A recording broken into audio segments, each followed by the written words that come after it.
प्रश्न गोटे आयतक्षेत्र दैर्घ्य और प्रस्थर अनुपात 7:3 और परिसीमा 160 मीटर हेले यार क्षेत्रफल केते।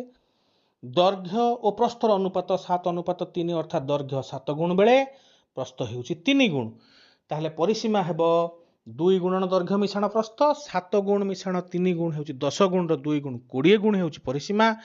प्रश्न अनुसार 20 गुण को होउची 160 मीटर।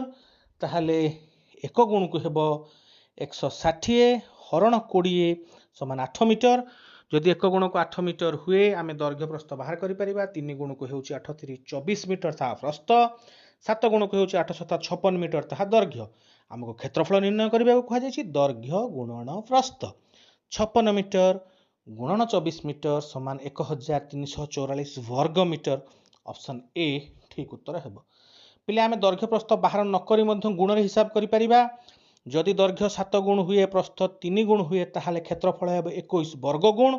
आमे 1 गुण पाई गले 8 ताले 1 वर्ग गुण हेबो 8 गुण 8 समान 64। 21 वर्ग गुण हेबो 64 रो 21 गुण 1344 वर्ग मीटर। एभली मध्य उत्तर निर्णय करि परिबा।